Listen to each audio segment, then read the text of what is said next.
step there. I'm a nearest. I want to give you a little bit idea. That is why I told you. The government will look at these figures and they'll look at what's happening across Europe. They will then decide when the time is right to move into the delay phase. The figures don't tell us anything on their own at the moment, right? So we know that the elderly and people with underlying health conditions are the most affected, and we know that the number of dead is expected to rise over the coming weeks. The spike is about 3 to 5 weeks away. What we're waiting on now is what the government intends to do about its next phase, its strategy, the delay phase, and moving into that to prevent mass gatherings, children going to school, encouraging people to stay at home and work from home. All of this will not be led by the number of people who are being infected and the number of people who are dying. It will be decided by the scientists who think it will be the right time to move into that phase.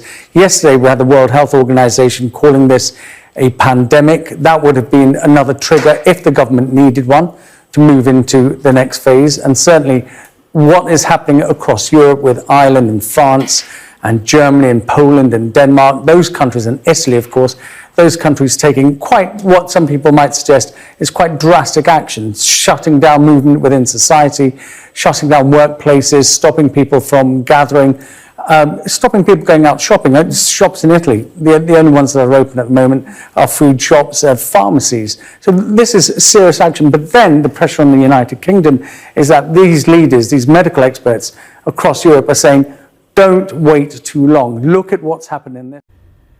Good evening. The coronavirus is the biggest threat this country has faced for decades, and this country is not alone. All over the world, we're seeing the devastating impact of this invisible killer.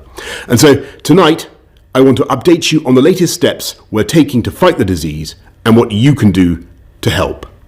And I want to begin by reminding you why the UK has been taking the approach that we have.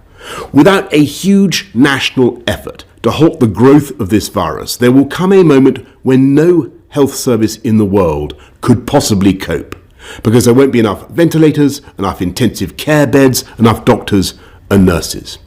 And as we've seen elsewhere in other countries that also have fantastic healthcare systems, that is the moment of real danger. To put it simply, if too many people become seriously unwell at one time, the NHS will be unable to handle it, meaning more people are likely to die, not just from coronavirus, but from other illnesses as well. So it's vital to slow the spread of the disease, because that is the way we reduce the number of people needing hospital treatment at any one time, so we can protect the NHS's ability to cope and save more lives. And that's why we've been asking people to stay at home during this pandemic. And though huge numbers are complying, and I thank you all, the time has now come for us all to do more.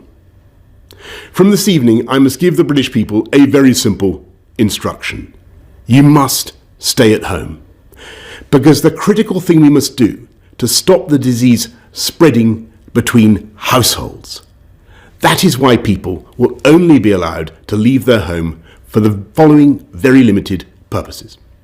Shopping for basic necessities as infrequently as possible. One form of exercise a day, for example, a run, walk or cycle, alone or with members of your household. Any medical need to provide care or to help a vulnerable person. And travelling to and from work, but only where this is absolutely necessary and cannot be done from home. That's all. These are the only reasons you should leave your home. You should not be meeting friends. If your friends ask you to meet, you should say no. You should not